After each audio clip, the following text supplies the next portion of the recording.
Conselho de Segurança.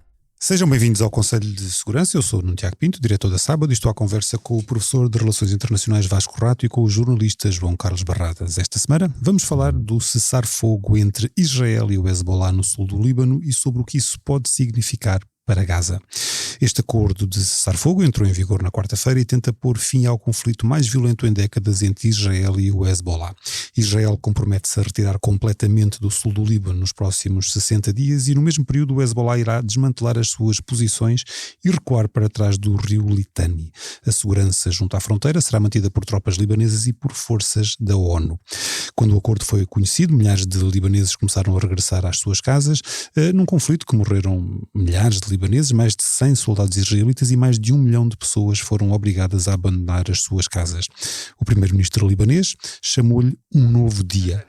Aujourd'hui commence un long voyage pour reconstruire ce qui a été détruit et renforcer le rôle des institutions légitimes, y compris l'armée, sur laquelle nous plaçons nos espoirs. Elle doit rétablir l'autorité de l'État sur l'ensemble du territoire et renforcer sa présence dans le sud. Quando anunciou o cessar-fogo, Joe Biden disse que ele foi desenhado para ser permanente e que o que resta do Hezbollah e de outras organizações terroristas não poderão ameaçar a segurança de Israel outra vez. Será permanente? Pode ser durante 60 dias, mas tenho muitas dúvidas que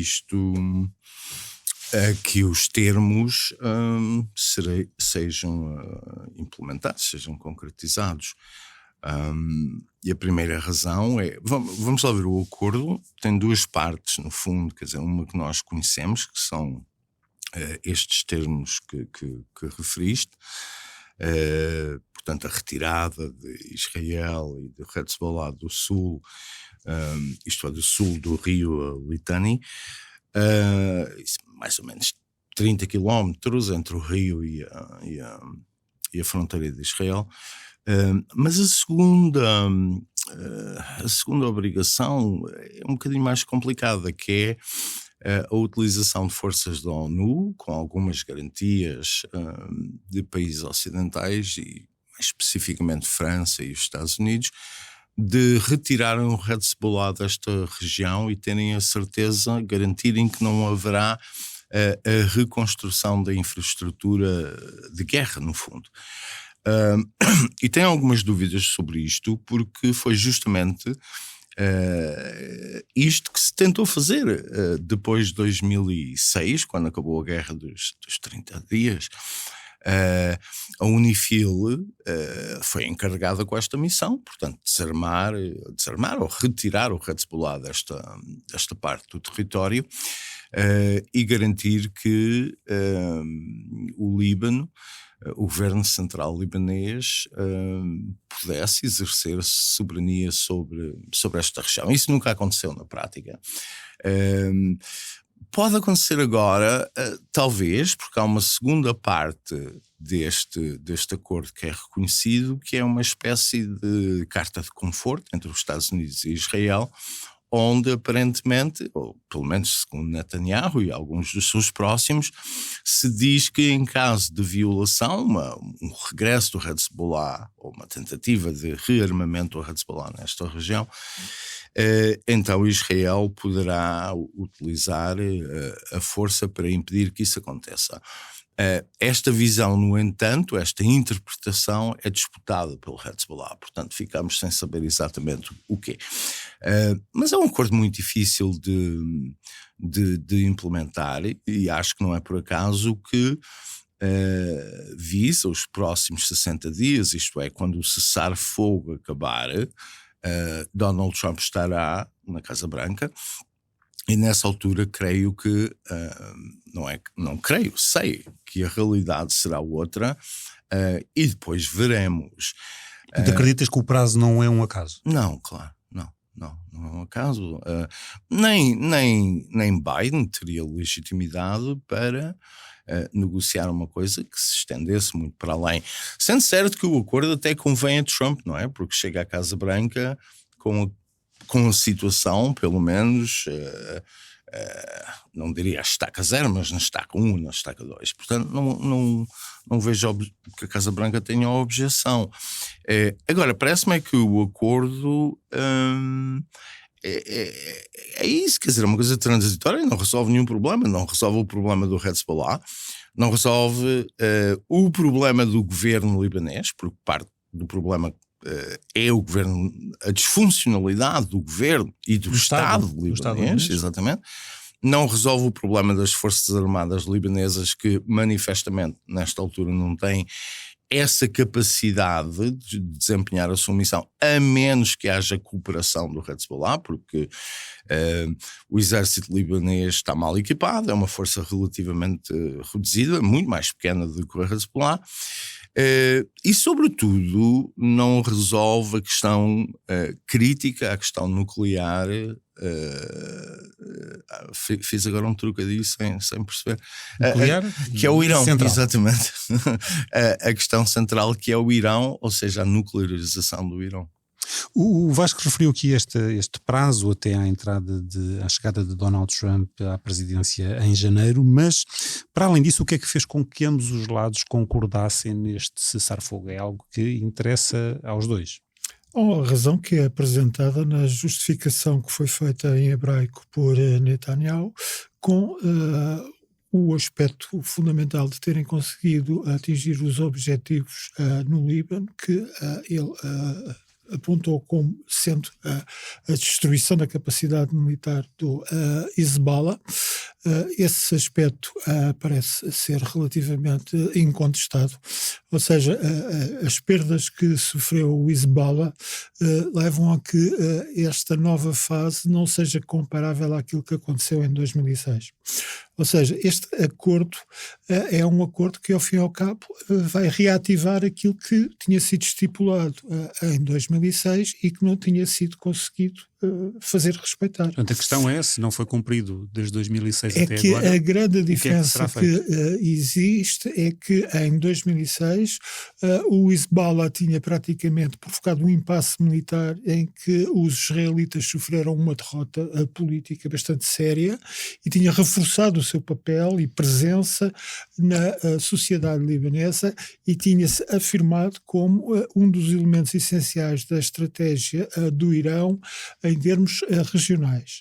Agora, depois desta fase que arranca essencialmente a partir de setembro, quando Israel decide desmantelar toda a estrutura militar e de direção do Hezbollah, e que só foi possível graças a um trabalho que só se pode classificar de notável, de penetração por parte dos serviços secretos e pelas agências de informação israelitas. Isso levou não só àquilo que foi espetacular para quem está a acompanhar estas coisas de fora, aquelas explosões coordenadas dos pagers que tinham sido distribuídos a elementos do Hezbollah, mas outros elementos porque ao assassinar esse tipo de ação, pôs-se descoberto para o interior do Hezbollah uma capacidade de penetração muito maior. Isto implicou mas também...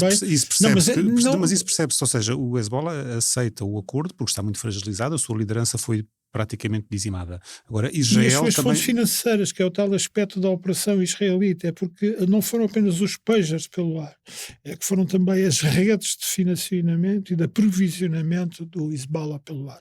Portanto, foi necessário depois um compasso por parte do próprio movimento e do Irão para encaixar estas perdas e perceber como é que se saía daqui. E saiu-se daqui através deste acordo.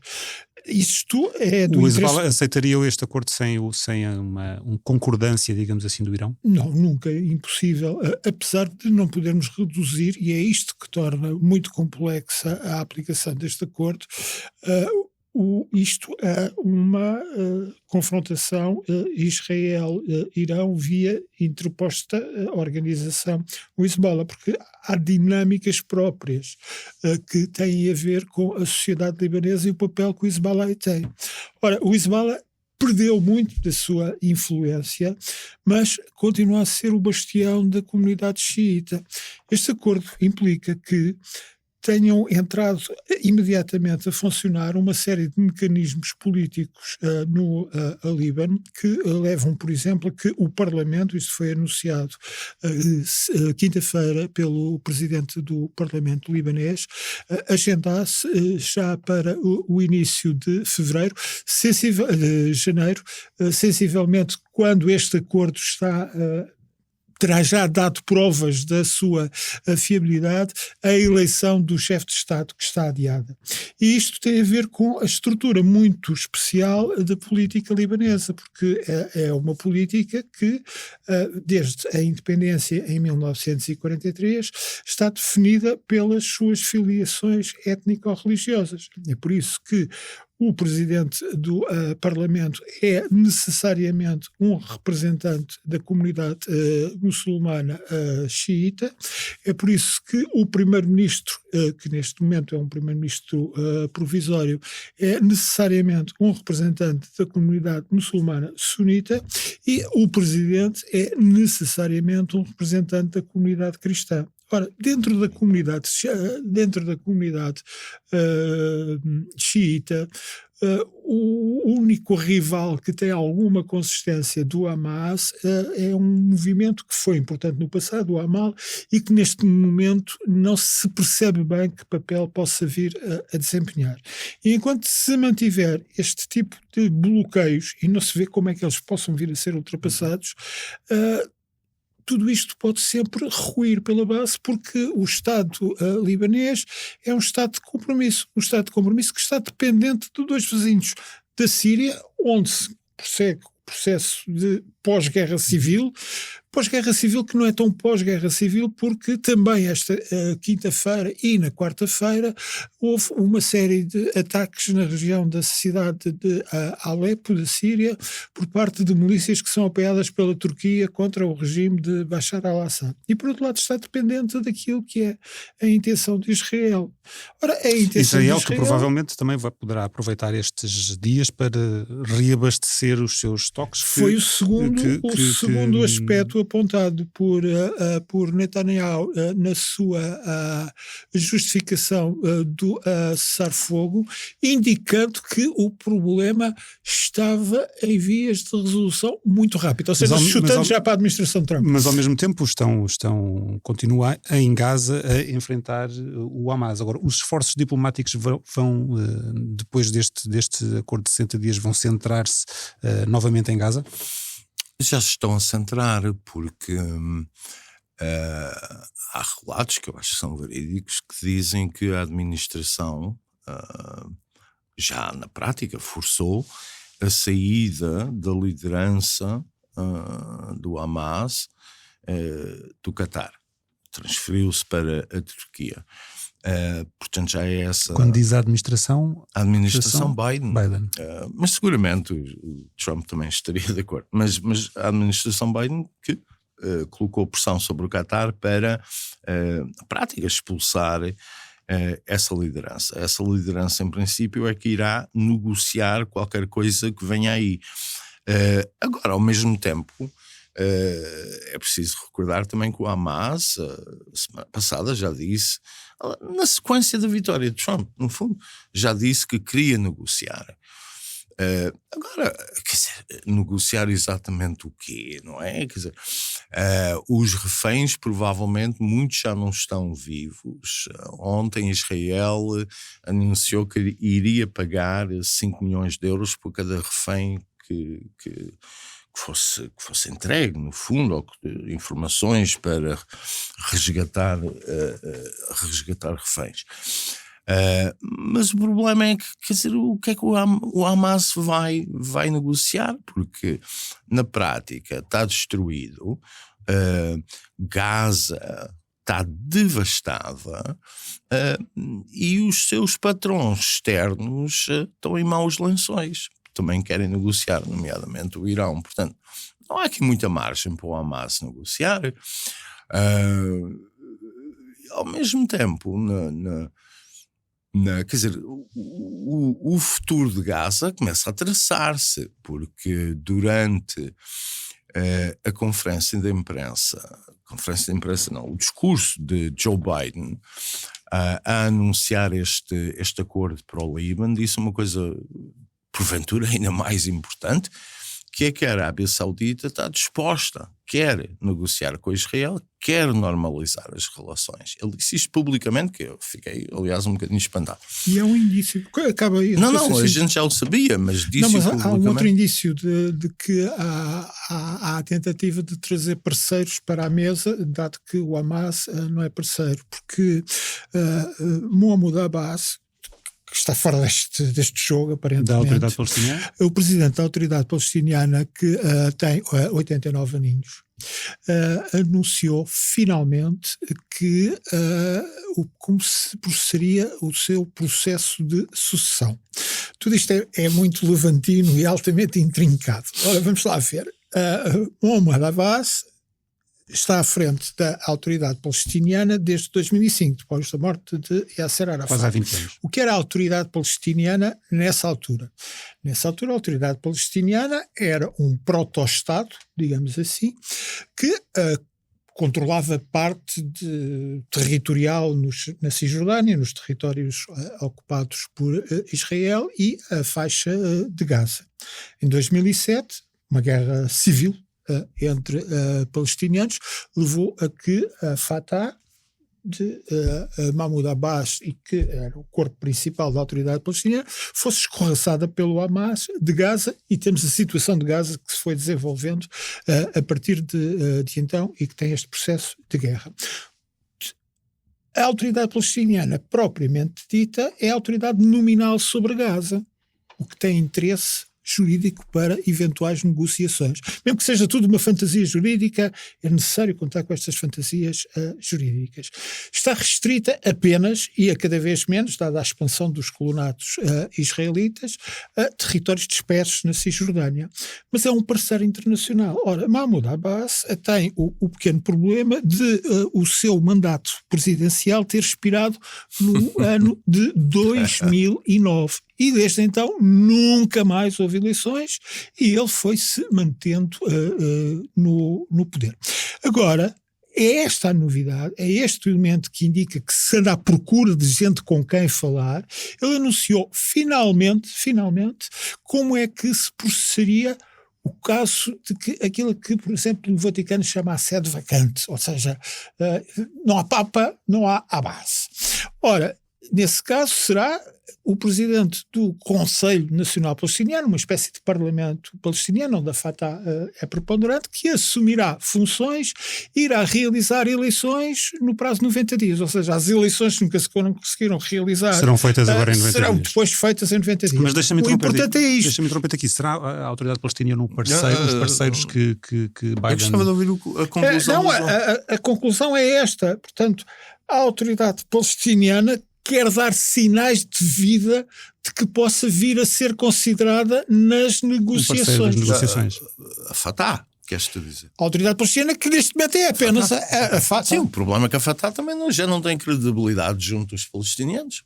E nem controla devidamente do ponto de vista institucional, nem sabe que tipo de apoio político, se é que tem, ou popular, nos territórios ocupados, então, onde o Hamas tem forte influência. Os parceiros, creio eu, terão de ser exteriores, terão de ser parceiros do Golfo, os países do Golfo. Sim, mas isso...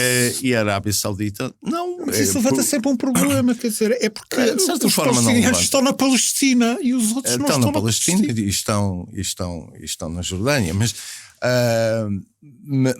não me parece haver outra alternativa, porque o custo da reconstrução é tão elevado que a Arábia Saudita e os Emirados vão ter de se chegar à frente, e a partir do momento em que fizerem isso, eu creio que esse processo de normalização estará mais ou menos encaminhado. Nesse quadro, não parece que os palestinianos sejam, quer dizer, não parece que o Hamas contará para esta outra bola, e a Fatah não me parece que tenha grande alternativa. Agora, isto é sempre uma solução precária, a menos que Israel consiga dar qualquer coisa visível à Fatah, porque parte da razão que a Fatah e Mahmoud Abbas não têm credibilidade junto dos palestinianos é que os palestinianos pensam que a liderança da Fatah anda a negociar há décadas com Israel e na prática não recebe nada em troca, quer dizer, não há uma melhoria, não se vislumbra um caminho para um Estado palestiniano. Portanto, eu creio que voltará a conversa em volta. E o que é que poderão dar? Poderão fazer várias coisas, poderão permitir algum regresso de trabalhadores palestinianos, poderão considerar a criação de um Estado palestiniano, chutando isso para o futuro, que nunca será construído, porque isto também não é pacífico dentro de Israel. A gente olha para Netanyahu e o governo de israelita como se aquilo fosse uma coisa muito coesa, e não é. Quer dizer, em reação ao acordo de cessar-fogo no Líbano, vieram logo 2 ministros, o ministro das Finanças e o ministro da Segurança Nacional, enfim, 2 pessoas que já nos habituaram a ter posições maximalistas. Um veio logo dizer que o acordo não valia o papel onde estava escrito, e o outro veio dizer que era um erro. Que há a comunidade do norte de Israel, não é? Cerca de 60 mil pessoas que ainda que estão não muito têm céticas. aquelas garantias. Mas no que diz respeito a Israel, quer dizer, há hoje em Israel, quer dizer, uma percentagem significativa da população que já não acredita numa solução com os palestinianos. Estamos muito longe, não é, de Yitzhak Rabin e o Peace Now e essas coisas todas, não é? Portanto, há muita gente que não acredita nisto junto à população. A população de facto saturou-se também com o terrorismo, com esta coisa toda, e portanto, quer dizer, Israel também... este governo israelita, ou qualquer governo futuro israelita, também terá muita dificuldade, não é, a aceder à criação de um Estado palestiniano. E Netanyahu quer um acordo de paz ou precisa da manutenção do conflito para se manter no poder? As duas coisas, quer dizer, neste momento... E tem um julgamento marcado para começar agora. Sim, neste momento quer focar-se em Gaza, quer criar condições para depois, quando chegar Trump, haver outro tipo de relacionamento, porque haverá, quer dizer, a gente já sabe isso, através da nomeação de Huckabee para embaixador americano em Israel, e portanto ele sabe que politicamente sairá reforçado. Agora tem aqui 2 meses um bocadinho complicados à frente, até por razões de natureza interna, mas eu não me punha Netanyahu na boxe ainda, porque é um grande sobrevivente. Quer dizer, mas está perto desta vez, porque há o processo judicial. Perto de quê? Está perto extremamente de estar. Ele é extremamente popular. Nas sondagens, ainda antes deste acordo, havia indicações perfeitamente claras de que tinha recuperado da péssima imagem com que tinha ficado depois de Israel ter sido apanhada de surpresa no ataque de 6 de outubro, mas entretanto ele recuperou isso. Agora, surgiu um problema, digamos que poderá apontar que o caso do Líbano está resolvido, ou tendencialmente resolvido. Eliminámos por décadas, segundo ele afirma, a ameaça do Hezbollah. É uma perspectiva muito otimista, mas vamos dar de barato, e boa parte do eleitorado israelita poderá dar de barato, que isso foi conseguido. Mas depois é o terceiro ponto do discurso de justificação de Netanyahu. Temos agora de resolver o problema nuclear, como disse o Vasco, nos 2 sentidos. Porque é nuclear e porque é nuclear porque é central. Isto é, digamos, o trunfo político que lhe resta, porque, vamos a ver, qualquer solução que exista em relação a Gaza vai ser uma péssima solução. Vai ser uma solução em que vai haver sempre muitos participantes e um grande ausente. E o grande ausente é quem é politicamente os representantes dos palestinianos. Depois há uma coisa com que ele vai deixar de contar, que dava imenso jeito até agora, apesar de ser humilhada e enxovalhada diariamente, que é a União Europeia. Porque a União Europeia, a nova Comissão, que entra em funções neste dia 1, e também o presidente, o tal representante da minoria étnica em Portugal, como agora é apresentado na Europa, António Costa, já tem uma decisão tomada. É que a União Europeia, para reduzir custos, vai reduzir o seu pessoal nas múltiplas representações diplomáticas que tem por esse mundo. Isto é apenas o primeiro sinal de como, tendo em conta os gravíssimos problemas financeiros com que se deparam Estados como a Alemanha e a França, que ninguém sabe o que vai acontecer, porque não se sabe sequer se tem governo na próxima semana, vai reduzir o seu financiamento para Gaza. Vai-se reduzir os financiamentos à autoridade palestiniana. E, portanto, tudo isso vai ter de ser suportado pelos Estados, pelas monarquias sunitas do Golfo, que vão desta vez ter de impor condições, porque com Trump vai dar conta daquilo que o Vasco estava a dizer há pouco. Na Casa Branca, a questão ainda se torna mais complicada. E depois há a questão fundamental de que no momento em que pararem as hostilidades em Gaza, começa o inquérito. Ou seja, começam as facas todas cá para fora, que é o inquérito sobre o que é que aconteceu, o que é que falhou, o que é que falhou, o que é que foi este nosso Pearl Harbor, o que é que foi este nosso 22 de junho, tipo de sermos apanhados de repente, apesar de estarmos muito avisados, como aconteceu com Stalin e Hitler, e Netanyahu aqui não tem nada de bom a seu favor.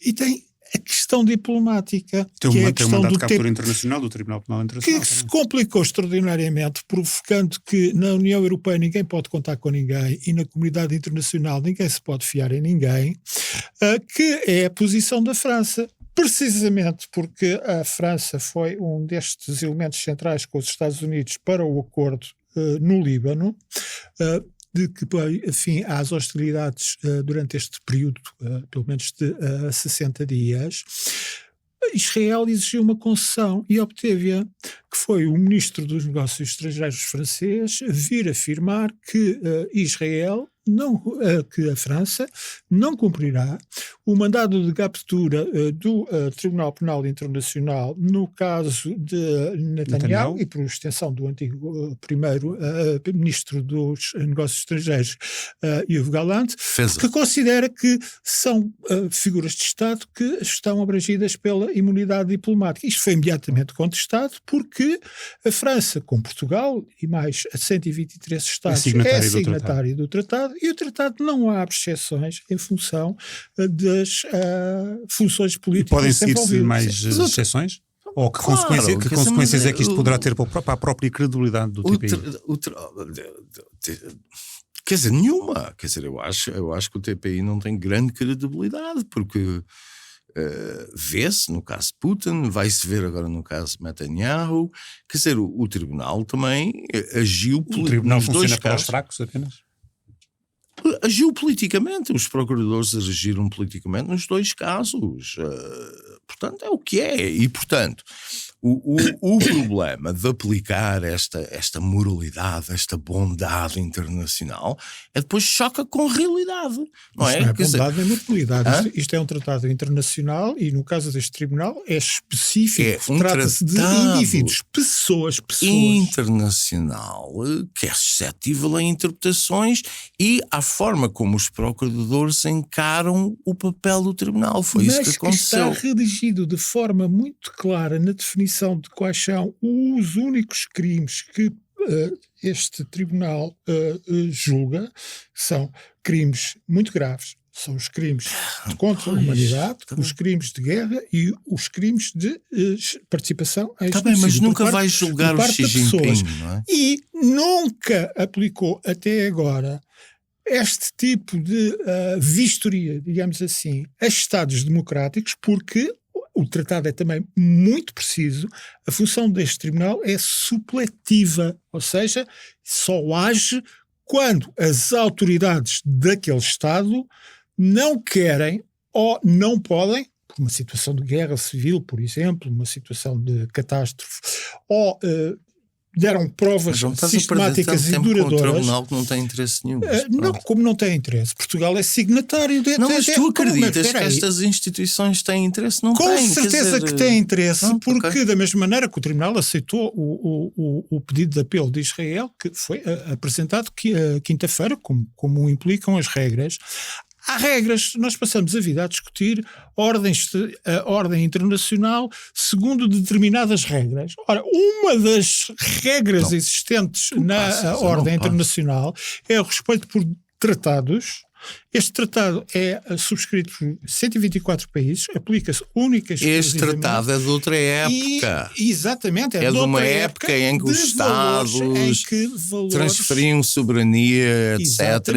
Isso passou. E aí estão também as suas limitações. Porque é fácil brincar e gozar com o tribunal, porque se diz, mas o Putin foi à Mongólia. Eu não brinco, eu desprezo. É outra coisa. Ou desprezar o tribunal, dizendo que porque o tribunal não tem meios coercivos próprios.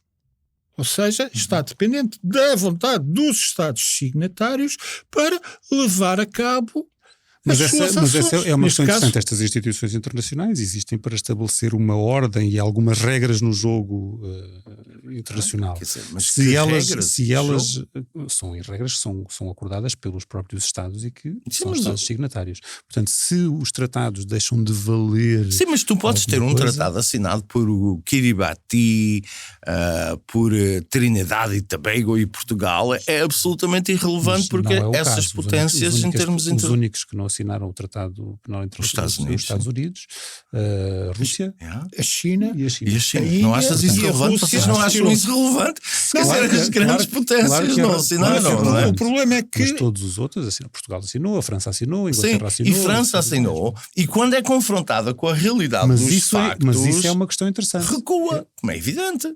Mas, por evidente. exemplo, Londres afirma rigorosamente o contrário. Na Alemanha, que está numa situação de calamidade política à espera de eleições para fevereiro... Queres estar se Netanyahu se aterrasse em Londres amanhã, não seria. Mas se recua queria nessa questão do TPI, porque não recuará noutros, no Tratado da União Europeia, numa série de outros tratados internacionais que existem. Porque estes Ou seja, são a diferentes. credibilidade dos Este aqui Estados há, que de existem. facto, um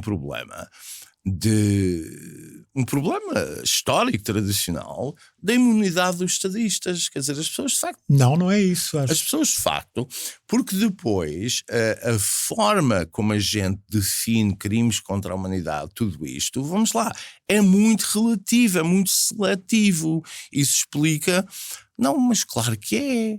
Desculpa, claro que é. No texto do tu não tratado, lembras, tu conheces muito bem, quando foi a invasão do Iraque, havia esta gritaria que Bush e Cheney eram criminosos de guerra e não sei o quê. Se calhar, se fosse hoje, o TPI também mandava um mandato, emitia um mandato. Não faz, porque o TPI tem uma função supletiva, daí que nunca tenha até agora iniciado processos contra responsáveis políticos ou militares de países democráticos, porque pressupõe um Estado democrático que Israel tem, que esse Estado democrático tem meios para proceder ele próprio esse julgamento. Correto. E aí, sim, pode-se fazer a contestação e é importante que Israel o faça agora na sua defesa, de que Israel tem meios para isso e irá proceder a esse inquérito. Porque este inquérito é aberto e estes mandados são emitidos porque desde que foi iniciado o processo de investigação, ele foi sempre adiado por parte deste governo. Estamos a falar do processo de investigação a crimes de guerra cometidos no território de Gaza depois do ataque terrorista que Israel sofreu.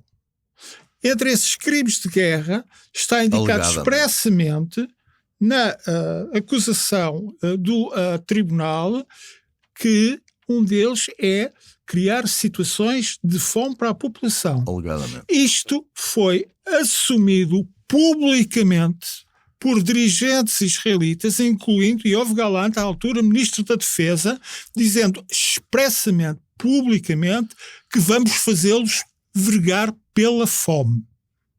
Portanto, E nós falámos desse assunto. Está em causa.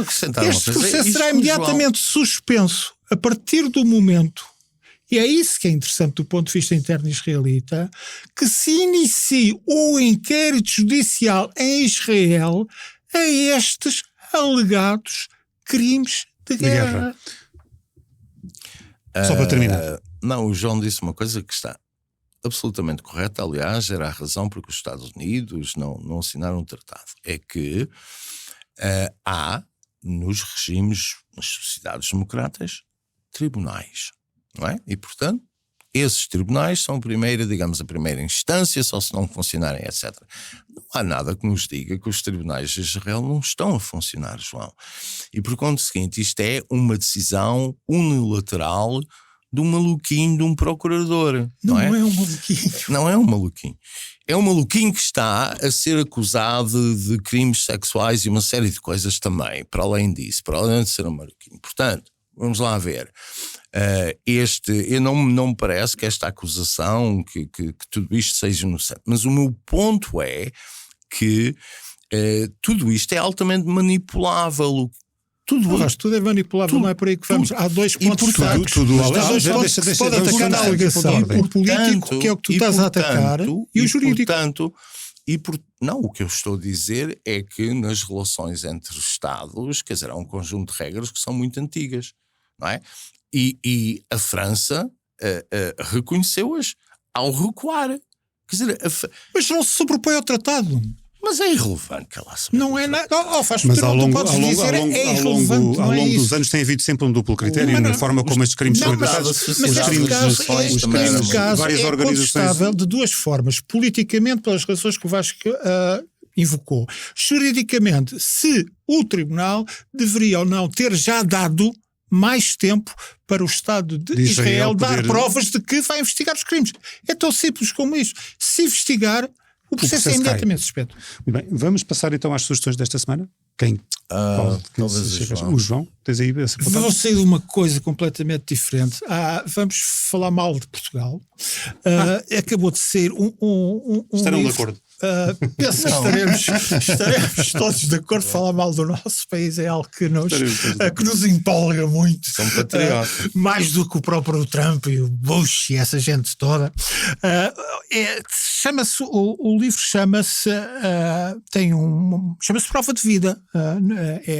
E a prova de vida é a coletânea de retratos que o historiador António Araújo foi publicando entre 2013 e até este ano no Diário de Notícias sobre personagens da vida portuguesa contemporânea.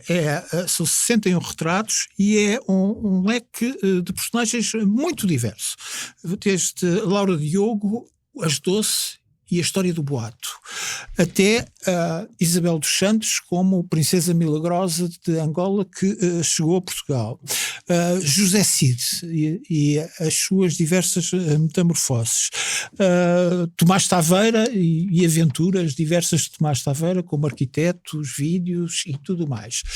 Qual é o interesse deste projeto de António Araújo? É que ele considera que através das histórias de vida de personagens que são personagens comuns, muito conhecidas da sociedade portuguesa nas áreas mais diversas da política, desde os dinossauros das autarquias até escritores, escritoras, é possível traçar um quadro que define algumas das características da sociedade portuguesa nesta transição no final do século XX para o início do século XXI. Uma é a maneira como se faz a ascensão social em Portugal através da cunha e do compadrio. Isso é muito relevante. Nota-se muito nestas histórias destas personagens. E a segunda é que há uma grande distância do ponto de vista cultural e de condições de vida entre a chamada elite e as massas, o povão. Mas existe também aquilo que o António Araújo chama uma singular porosidade entre os dois, até Digamos que se pode ver isso no Big Brother. Ninguém se interessava pelo Big Brother, mas via-se que as classes de rendimentos mais altos e com nível cultural mais elevado se contavam também entre os consumidores do Big Brother. Portanto, o António Araújo pretendeu, com estes retratos destas pessoas que todo o português conhece, através destas provas de vida, estabelecer uma ideia um pouco impressionista, mas com um sustento sociológico e biográfico muito forte do que é o Portugal e de facto como é que isto tudo se é poroso e o que há de medíocre, mesquinho e bom e elevado nas personagens exemplares portuguesas. É uma espécie de vidas exemplares feitas ao contrário. Foi editado pela Tinta da China. Prova de vida está agora aí. Ai, tenho interesse nenhum nisso. Não tenho interesse nenhum no António Araújo, nem no que escreve o António. Estão lá algumas personagens de que nós já temos falado com frequência. Pois admito que sim, só que coisa menos interessante no planeta. É a beleza da diversidade. Eu recomendo um livro que acabou de sair, que não tem nada a ver com Portugal, que é do John Gans, G-A-N-Z, e chama-se When the Clock Broke, quando o relógio se partiu, e é sobre as conspirações, os maluquinhos que durante os anos 90 saíram do armário e deram um contributo muito importante para a reformulação do Partido Republicano e cuja influência ainda se sente hoje na órbita de Donald Trump. Portanto, Como é que se chama? When the Clock Broke, quando o relógio partiu. Portanto, é explicar de onde é que vêm estas tendências mais maluquinhas, pronto, quer dizer, não há outra palavra, não é? E há malucos à volta de Trump, como é evidente, mas começa na década de 90. E é um livro muito interessante, acabou de sair há coisa de 2 semanas. Já eu recomendo a Sábado, que está nas bancas desde esta quinta-feira, que tem na capa uma reportagem sobre a nova dieta da carne vermelha, com os estudos científicos que mostram que, ao contrário do que se pensava, esta carne não aumenta o risco de doenças cardiovasculares ou de cancro. O Conselho de Segurança fica por aqui, voltamos para a semana. Até lá pode ouvir-nos em todas as plataformas de podcast, no site da Sábado e no canal do YouTube da Sábado. Obrigado por estar desse lado, até para a semana.